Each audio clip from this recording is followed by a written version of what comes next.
Graças a Deus. Graças a Deus. Deus abençoe todos vocês.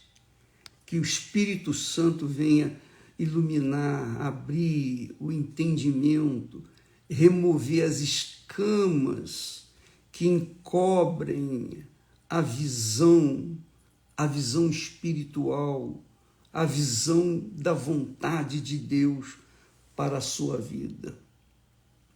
Eu queria que você tivesse essa bênção. Eu quero que esta bênção chegue até você. Porque enquanto o Espírito Santo não remover as escamas que obstruem a nossa visão espiritual, o nosso entendimento da palavra de Deus, a gente vai ficar cego, continuar cego para com respeito às coisas de Deus. Deus é espírito. O reino de Deus é espiritual. O reino dos céus é espiritual. Então, para que todos possamos entender a Deus, a sua voz, compreender a sua vontade, nós temos que mergulhar no mundo espiritual que a palavra de Deus nos mostra, as Sagradas Escrituras. Então veja, minha amiga, meu amigo, que às vezes a pessoa, ela conhece a palavra de Deus, ela conhece a Bíblia. Como os judeus conheciam muito bem a Torá, os profetas, os salmos, mas eles não entendiam as coisas espirituais. E por isso eles sofreram e têm sofrido. Veja só, ontem nós falamos que aquilo que Jesus falou, se alguém me ama, importante você entender isso, se alguém me ama, guardará a minha palavra. Não é guardá-la no cofre, não. Não é guardá-la ou deixá-la exposta à poeira na sala de estar, na sala, enfim, numa estante. Não. Se alguém me ama, guardará aqui, dentro de si, dentro do seu coração, na sua mente. Guardará a minha palavra, e meu Pai o amará. Quer dizer, se a gente ama a Deus, Deus vai nos amar também. Toma lá da cá. Se a gente ama a Deus, se alguém me ama, guardará a minha palavra, e meu Pai o amará. E viremos, olha só, o tipo de amor que o Pai delega, o Pai, o Filho e o Espírito Santo delegam a nós. Se alguém me ama, guardará a minha palavra. E meu Pai o amará. E viremos para ele e faremos nele morada. Isso é muito grande. Você crê nisso? Eu creio. Quando a gente ama a Deus, Ele nos ama. Quando a gente o despreza, Ele também nos despreza. E Ele falou isso para o sumo sacerdote um dia. Aquele que me ama, eu amarei. Aquele que me ama, eu honrarei. Aquele que me honra, eu honrarei. Aquele que me despreza será desprezado. Não tem dúvida. Toma lá da cá. Não venha com essa história. Aqueles religiosos diziam assim, mas a minha graça te basta. Tá bom, então espere na graça de Deus. Não ame não, você vai ver se essa graça de Deus vai acontecer. Então, use a sua inteligência, amiga e amigo. Eu apelo para a sua capacidade de raciocínio, que isso é usar a inteligência. Quando nós vivenciamos problemas, dificuldades, quando nós amamos a Deus, Ele nos ama. E Ele, o Pai, o Filho, o Espírito Santo, vem e faz morada dentro de nós. Mesmo assim, Ele vai permitir problemas, dificuldades, lutas, tribulações. Ele vai permitir isso. Porém, Ele permite os problemas, as tribulações, para quê? Para o nosso bem. Ele é Deus, Ele sabe o passado, o presente e o futuro. Aliás, para Deus não existe futuro nem passado, Ele é. Deus é. Ele é o presente por toda a eternidade. Para nós existe o passado, o presente e o futuro, mas para Deus, Ele é, simplesmente Ele é. Então Ele sabe todas as coisas. Ele sabe que para o nosso próprio bem,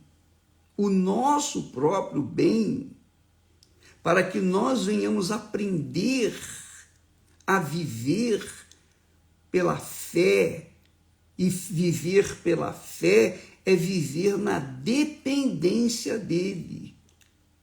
É isso que se chama fé.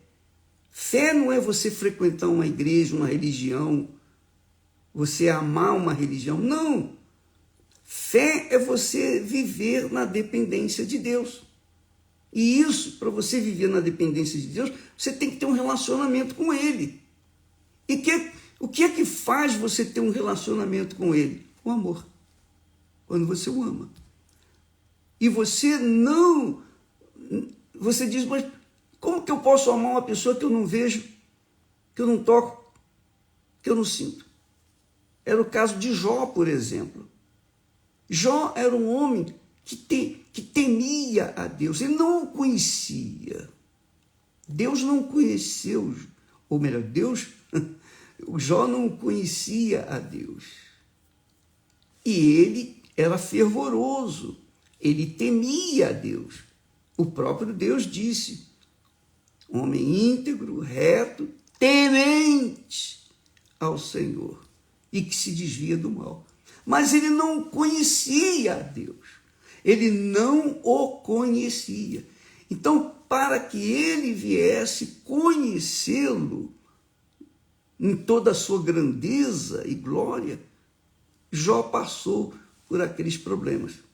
Mas veja só, o apóstolo Paulo falando para os cristãos romanos, porque você sabe que os cristãos romanos eram idólatras, eram diabolicamente idólatras, pagãos mesmo. Eles cultuavam o sexo. É isso aí. De repente esse povo começou, a luz de Deus brilhou e eles se converteram, foram se convertendo, muitos romanos. Mas eles, obviamente, tinham que passar por dificuldades, problemas. Eles tinham que ter tribulações para que pudessem desenvolver a fé, pudessem desenvolver a sua dependência de Deus. E isso a gente passa. Eu passei por isso. Eu posso falar com vocês sobre isso. Nós vimos seguindo o Senhor Jesus há 60 anos. Então, eu já passei por muitas tribulações, muitas lutas, muitos problemas. Quem já assistiu o filme Nada a Perder, 1 e 2 na Netflix, ou não, sabe, pode entender as lutas que nós tivemos. Mas todas as tribulações, porque nós passamos, não somente eu, Esther e eu, e toda a família, todas as tribulações que nós passamos, vivenciamos, foram para o nosso bem. Então Paulo fala para os cristãos romanos que recentemente convertidos, eram crianças na fé. Ele diz assim: nós sabemos que todas as coisas contribuem juntamente para o bem daqueles que amam a Deus. Aqueles que amam a Deus. Você ama a Deus? Eu amo, Senhor. Então, espere tribulações, lutas, dificuldades. Mas fique tranquilo. Fique tranquilo por quê? Porque todas essas tribulações, essas dificuldades, é para o seu bem. Não é para o seu mal. Não é para te matar. Não é para judiar de você. Não, é para você aprender. É assim que nós vivemos no nosso mundo materialista. Quando a criança nasce, os pais ensinam as crianças, mas tem momentos que a gente não pode ensinar a criança. Por exemplo, a criança está engateando e ela quer ficar de pé, ela quer começar a andar. Então ela vai segurar aqui, segura ali, fica um pouquinho de pé, depois cai. A gente não pode fazer mais nada. É ela que tem que se desenvolver sua capacidade. E foi assim que você, eu, todos nós aprendemos a andar. Nós aprendemos a andar caindo. Você quer aprender a andar de bicicleta, você vai cair. Essa é a realidade. Nós queremos fazer um curso universitário, nós vamos ter que queimar as pestanas, vamos ter que sacrificar, nós vamos ter que pagar o preço. Então, ele diz com muita clareza, e Paulo, ele tinha experiências de tribulações, um homem sofrido, um homem gemido, a tal ponto de achar que a morte para ele era um lucro, era lucro morrer. Então ele está dizendo que ele viveu, estava ensinando pelo Espírito aos cristãos, os novos cristãos. Olha, sabemos que todas as coisas contribuem para o bem daqueles que amam a Deus. Jesus disse, se me amais, guardais a minha palavra. Aquele que me ama, guarda a minha palavra. Guarda a minha palavra. E meu Pai o amará.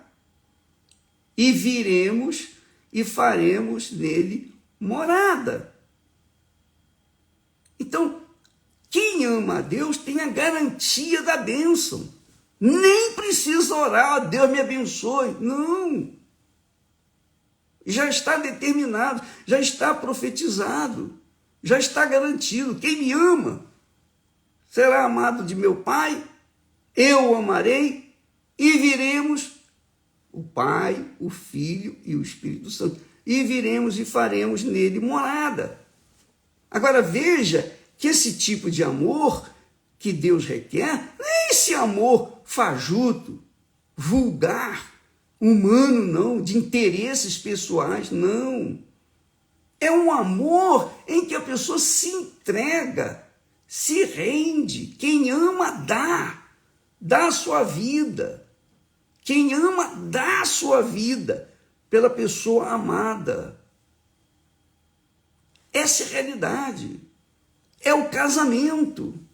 O casamento é isso. É algo sério. É algo divino. Foi Deus quem criou. Então, minha amiga e meu caro amigo, amar não tem nada a ver de emoção, sentimento, coração, sensações. Não, esse é um amor desse mundo. Um amor diabólico que engana, que ilude, que faz as pessoas traírem, serem traídas. O amor de Deus é puro. Deus requer esse amor puro. Se eu amo a Deus, eu sacrifico a minha vida por Ele. Eu sacrifico a minha vida por Ele. E como que eu posso sacrificar minha vida por ele?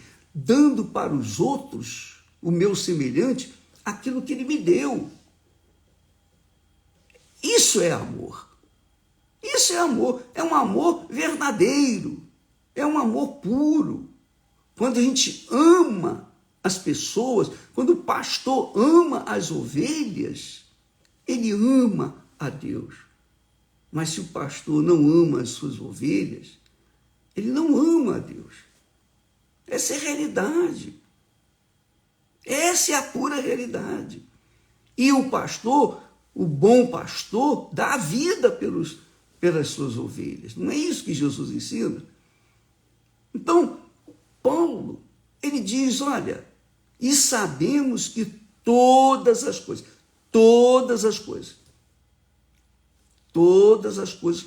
contribuem juntamente para o bem daqueles que amam a Deus, daqueles que são chamados segundo o seu propósito. Deus quer fazer em cada ser humano a sua morada. Mas como que ele vai atender a sua vontade e descer sobre uma pessoa que o despreza, que desdém dele, que só pensa nele quando vai na igreja? Aí fica difícil para essa pessoa receber o Espírito Santo. Fica difícil. Porque a pessoa tem que amar de verdade.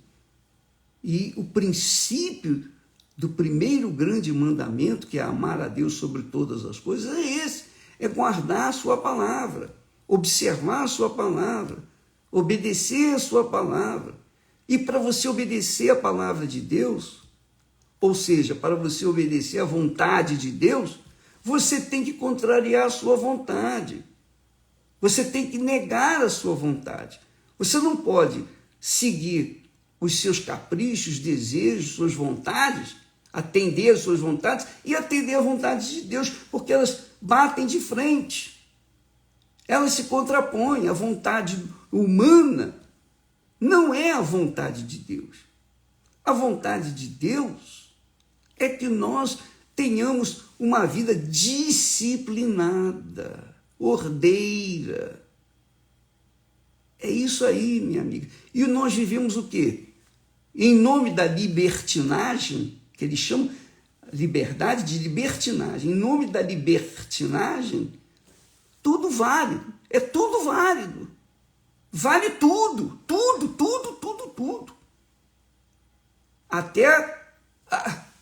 Até os absurdos que a gente jamais podia imaginar. Acontecem, porque as pessoas amam mais a si mesmas e querem satisfazer as cobiças de seus corações, seus desejos, seus projetos pessoais. A vontade de Deus fica de lado, claro. Mas se ela se volta para fazer a vontade de Deus, ela vai ter que contrariar a sua carne, não é? Então Jesus é muito bem claro na sua palavra. Ele não deixa dúvida. Ele diz: se alguém me ama, guarda a minha palavra. Se alguém me ama, guarda a minha palavra. Está aqui escrito. Muito forte isso. Ele diz: se alguém me ama, guardará a minha palavra. Os meus juízos, quer dizer, a minha disciplina, a minha ordem. O que é certo é certo. E o que é errado deixa de lado. Viver uma vida de acordo com a justiça, do que é certo. Guarda a minha palavra. E meu Pai o amará. Meu Pai o amará. Se alguém me ama, guardará a minha palavra, observará a minha palavra e meu Pai o amará. E viremos para ele e faremos nele morada. Então, você quer receber o Espírito Santo? Você tem que pagar o preço. Não é simplesmente pensar em Deus quando você vai na igreja. Não é pensar em Deus quando você vai às quartas e domingos na igreja. Não. 24 horas. Quando a gente tem uma aliança com Deus, quando a gente ama o Senhor, a gente pensa nele. Está sempre pensando nele. Qualquer atitude que a gente tome, nós temos duas opções. Seguir o que é certo ou seguir o que é errado. Fazer o que é certo ou fazer o que é errado. Eu me lembro de uma pessoa que recebeu o Espírito Santo e ela disse, bispo, é interessante, quando eu recebi o Espírito Santo, eu recebi tanta alegria, tanto gozo, e falou da experiência dela. E aí ela disse assim, o senhor sabe que eu fiquei, a partir daquele momento, eu normalmente pegaria um pedacinho de papel, jogaria no chão, mas dessa vez não. Eu procurei uma lata de lixo para jogar aquele papel. E se não tem lata de lixo, eu coloco na minha bolsinha. Quando eu tiver um lugar onde tem lata de lixo, eu coloco lá fora. Quer dizer, uma coisa simples, banal, fútil, mas importante, porque ela recebeu o Espírito da Justiça, que é o Espírito Santo. Agora você começa a entender quando Jesus diz: buscai primeiro o reino de Deus. Primeiro o reino de Deus quer dizer primeiro o Espírito Santo, o governo dele, o governo do reino de Deus. Quem é o rei do reino de Deus? É o Espírito de Deus, é o próprio Deus. Então, deixe-o governar a sua vida. Diga, eu quero, eu sirvo, eu me entrego, e se esforce para fazer o que é certo. Fazer o que é certo. Não dar um jeitinho, não fazer uma coisa mais ou menos. Não, tem que ser 100%, minha amiga, meu amigo. Talvez você diga assim, mas isso é muito forte, é cobrar muito. Não, não é não. Não é não. Porque quando você faz a coisa errada, você sabe que vai colher as coisas erradas. É ou não é? Então, quando você sacrifica para fazer o que é certo, você vai colher os frutos daquilo que você plantou, que é justo. Então, amar a Deus não é simplesmente sentir. Eu não sinto no meu coração, não. Eu sinto sim a consciência, eu tenho na minha consciência essa certeza, essa convicção de que Ele é o meu Senhor. Então eu quero fazer tudo que eu puder e até a última gota de sangue eu quero servi-lo por livre e espontânea vontade. E você sabe, aqui para nós, eu vou fazer 80 anos. Eu praticamente já tenho isso. Eu poderia estar descansando.